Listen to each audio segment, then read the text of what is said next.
अगर आपने अब तक हमारे चैनल को सब्सक्राइब नहीं किया है तो प्लीज़ हमारे चैनल को सब्सक्राइब करें और हमारे आने वाली वीडियोज़ अपडेट्स पाने के लिए हमारे बेल आइकन को ज़रूर छू दें। अभी लगातार हम आपके लिए बम्बई अंडरवर्ल्ड की कहानियां लेकर आ रहे हैं। इस कहानी सीरीज में हम आपको हाजी मस्तान, माया डोलस और मानिया सुरभि की कहानी सुना चुके हैं। बम्बई अंडरवर्ल्ड की यह कहानी सीरीज बहुत लंबी चलने वाली है क्योंकि यह अपने आप में ही एक इतिहास समेटे बैठा है। इन कहानियों को आप जितना सुनते जाएंगे उतना ही आपको यकीन होता जाएगा कि कैसे यह पूरा सिंडिकेट एक तरह से काम कर रहा है। बम्बई अंडरवर्ल्ड का सिंडिकेट कोई एक रात में खड़ा नहीं हो गया था, इसे दशकों के बाद इस्टेब्लिश किया गया था और वही इस्टेब्लिशमेंट बाद में मुंबई पुलिस के नाक में दम कर दिया था। इसी सीरीज में आज हम आपको कहानी सुनाएंगे अरुण गवली का। देखेंगे कि कैसे मिल में काम करने वाला एक साधारण सा आदमी बम्बई का डॉन बन जाता है, ऐसा डॉन जिससे दाऊद इब्राहिम भी खौफ खाता था। नमस्कार, मेरा नाम है प्रशांत और आप देख रहे हैं बेजोड़जोड़ा.com का यूट्यूब चैनल। अरुण गवली का जन्म 17 जुलाई 1955 को महाराष्ट्र के अहमदनगर जिले में हुआ था। अरुण गवली के परिवार में उनके माता पिता और एक भाई भी है। उनके पिता का नाम गुलाबराव अहिर था। वह मुंबई के सिंप्लेक्स मिल में काम किया करते थे और माताजी का नाम लक्ष्मीबाई है तथा भाई का नाम बप्पा गवली था। गवली के भाई की मृत्यु हो चुकी है। अरुण गवली ने मैट्रिक तक ही अपनी पढ़ाई पूरी की है और फिर उसके बाद वो मिल में काम करने लगे थे। अरुण गवली के क्राइम की दुनिया में आने और डॉन बनने की कहानी 1970 के दशक से शुरू होती है, जब मुंबई टेक्सटाइल मिल्स में ताला लग गया था। लाखों मजदूर बेरोजगार हुए, भुखमरी बढ़ गई। तभी चौल में रहने वाले मजदूर छोटे मोटे क्राइम करना शुरू कर चुका था और फिर धीरे धीरे अंडरवर्ल्ड की चपेट में आने लगा। इसी में से एक था अरुण गवली। रुपया पैसा कमाने के लिए अरुण गवली ने शॉर्टकट रास्ता अपनाया और हफ्ता वसूली का काम शुरू किया। ऐसा नहीं था कि कुछ और काम करने को नहीं था, लेकिन यह आसान रास्ता था और इसमें पैसा भी सबसे ज़्यादा था, खतरा भी था। सबसे पहले वो इस लाइन में गैंगस्टर सदाशिव पावले से मिला। वसूली करते करते गवली रामा नाइक, बाबू रेशिम के साथ मिलकर BR गैंग बनाई। रामा नाइक और अरुण गवली दोनों अच्छे दोस्त थे। रामा नाइक को अंडरवर्ल्ड के धंधे के बारे में अच्छी जानकारी थी, इसलिए अरुण गवली उनकी बातें सुनता था और फिर दोनों साथ में काम करने लगा। अरुण गवली पहले से ही जुबैदा मुजावर के प्यार में पड़ चुका था और उसके परिवार के खिलाफ जाकर उन्होंने शादी कर ली थी। शादी के बाद जुबैदा का नाम आशा गवली हो गया। वो दगड़ी चौल में ही रहने लगी अरुण गवली के साथ। अरुण गवली के दोस्त बाबू रेशिम और रामा नाइक भी इस शादी से खुश नहीं थे, लेकिन वे कुछ कर नहीं सके। यह सिलसिला तकरीबन 10 सालों तक चलता रहा। बम्बई क्राइम की दुनिया में गवली अपनी पहचान बना चुका था। यहाँ तक उसे कोई बड़ी किक नहीं मिली थी। वजह यह थी कि अब तक वो किसी दूसरे के लिए ही काम कर रहा था, यानी कि रामा नाइक और बाबू रेशिम। इन दोनों के छत्रछाया में अरुण गवली अपना काम कर रहा था और नाम बना रहा था। इस दौरान अरुण गवली का नाम कहीं न कहीं पीछे रह जाता था, क्योंकि फ्रंटियर तो रामा नाइक और बाबू रेशिम था। साल बीता और अब साल 1984 आ चुका था। रामा नाइक की मुलाकात अक्सर दाऊद इब्राहिम से होती रहती थी। रामा नाइक ने दाऊद इब्राहिम की डी कंपनी को उसके आपराधिक गतिविधियों में मदद की थी। इसी बीच गवली की मुलाकात दाऊद से भी होती है। साल 1987 में रामा नाइक पुलिस एनकाउंटर में मारा गया। रामा नाइक की मौत के बाद दगड़ी चौल में बनी गैंग BR का धंधा अरुण गवली ने अपने हाथ में ले लिया। गवली को ऐसा लगता था कि जिस एनकाउंटर में रामा नाइक की मौत हुई है उसकी प्लानिंग दाऊद ने की थी और तभी से साल 1987 से 1990 तक दाऊद इब्राहिम की डी कंपनी और गवली गैंग में गैंगवार की शुरुआत हो चुकी थी। इसी बीच दाऊद की बहन हसीना पार्कर के हस्बैंड इब्राहिम पार्कर को गवली गैंग ने गोली मार दिया था। इस दौर तक अंडरवर्ल्ड परिवार के अंदर घुस चुका था।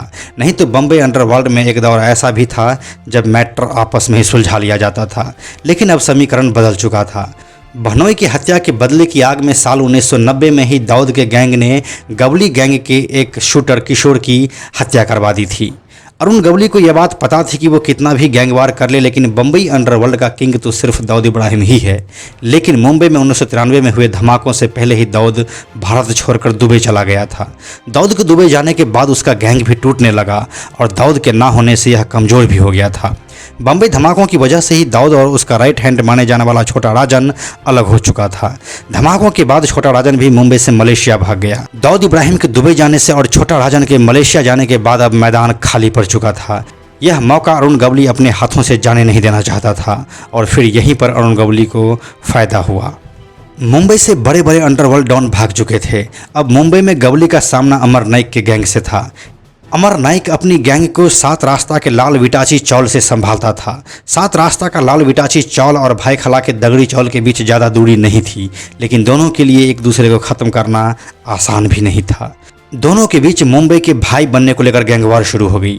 गवली के शार्प शूटर रविंद्र सावंत ने अप्रैल 1994 में अमर नाइक के भाई अश्विन नाइक पर जानलेवा हमला किया, लेकिन वह बच निकला। इसके बाद मुंबई पुलिस ने अगस्त 1996 यानी कि लगभग 2 साल के बाद अमर नाइक को एक एनकाउंटर में मार गिराया और उसके बाद अश्विन नाइक को भी गिरफ्तार कर लिया। यहाँ पर अरुण गवली सतर्क हो गया और सब कुछ आराम से बैठकर देखने लगा। और अब यहाँ से शुरू होता है मुंबई अंडरवर्ल्ड पर अरुण गवली का राज। दगड़ी चौल को गवली ने बिल्कुल एक किले की तरह बनाया था, जिसके दरवाजे 15 फीट ऊंचे थे। वहां गवली के लोग हमेशा हथियार लेकर उसको प्रोटेक्ट किया करता था। कहा जाता है कि गवली के गैंग में करीब 800 लोग थे।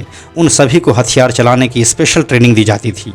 सभी को हर महीने की सैलरी भी दिया जाता था। यह एक अलग किस्म का गैंग एस्टेब्लिशमेंट था।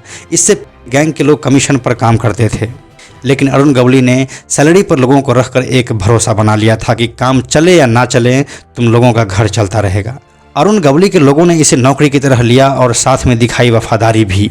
मुंबई के कई बिल्डर और व्यापारी अपने कारोबार को बढ़ाने और दुश्मनों को खात्मा करने के लिए अब अरुण गवली की मदद लेते थे। गवली का नाम और काम दोनों चलने लगा था।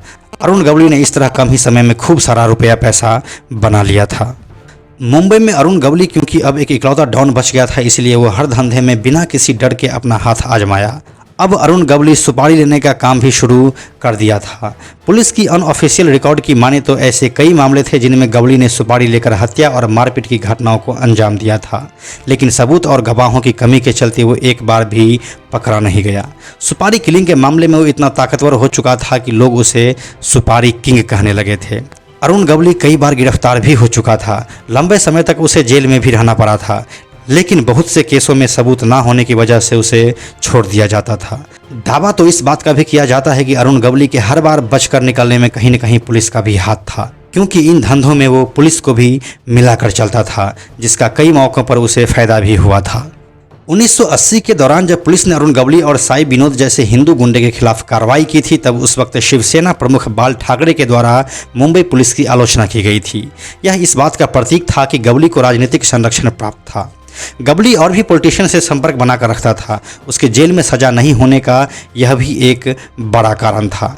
लेकिन साल 1990 के बाद गवली का शिवसेना से अलगाव हो गया।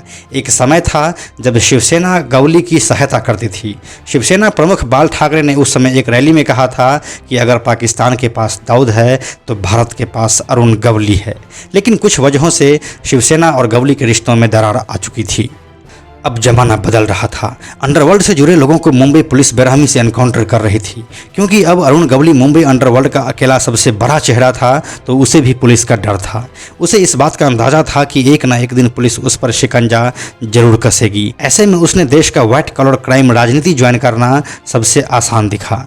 इसी वजह से उसने साल 2004 में अखिल भारतीय सेना के नाम से एक पॉलिटिकल पार्टी बनाई। साल 2004 महाराष्ट्र विधानसभा चुनाव में गवली ने अपने कई सारे उम्मीदवार उतारे और खुद भी चिंचपोकली सीट से चुनाव लड़ा और जीत गया। चिंचपोकली से विधायक बन जाने के बाद अरुण गवली अब इस बात को समझ गया था कि पुलिस उसे अब गिरफ्तार नहीं कर सकती है। उसके बाद साल 2008 में गवली ने शिवसेना पार्षद कमलाकर जमसांदेकर की हत्या की, सुपारी ली और उसका मर्डर करवा दिया। इस हत्या के लिए गवली ने करीब 30 लाख रुपए की सुपारी ली थी। साल 2008 में ही शिवसेना पार्षद की हत्या के मामले में गवली को आजीवन कारावास की सजा सुनाई गई, जिसे साल 2012 में हाईकोर्ट ने भी बरकरार रखा। यह पहला मौका था जब गवली को किसी अदालत ने दोषी मानकर सजा सुनाई थी। जेल जाने के बाद अरुण गवली गैंग का भी मुंबई पुलिस ने सफाया कर दिया था, लेकिन 2018 के अगस्त महीने में वो फिर से चर्चा में आए थे, जब गांधीवाद की परीक्षा में जेल में रहते हुए गवली ने टॉप किया था। नागपुर सेंट्रल जेल में 1 अक्टूबर 2017 को गांधीवाद से जुड़ी परीक्षा हुई थी, जिसमें कुल 160 कैदियों ने भाग लिया था, जिसमें से गवली ने 80 में से 74 सवालों का सही जवाब दिया और परीक्षा में टॉप किया था। सहयोग ट्रस्ट के ट्रस्टी रविंद्र भूसरी ने मीडिया से बात करते हुए उस वक्त कहा था, हमें खुशी है कि गवली ने जेल में गांधीवाद के सिद्धांतों को आत्मसात करने के लिए गंभीर प्रयास किए हैं, लेकिन सच्चाई क्या है यह तो तभी पता चलेगा जब गवली जेल से छूटकर बाहर आएगा। फिलहाल अरुण गवली नागपुर सेंट्रल जेल में अपना आजीवन कारावास की सजा को काट रहा है। अरुण गवली अभी भी विधायक है, लेकिन उनके जेल जाने के बाद उनकी पत्नी आशा गवली उनका कामकाज देखती है।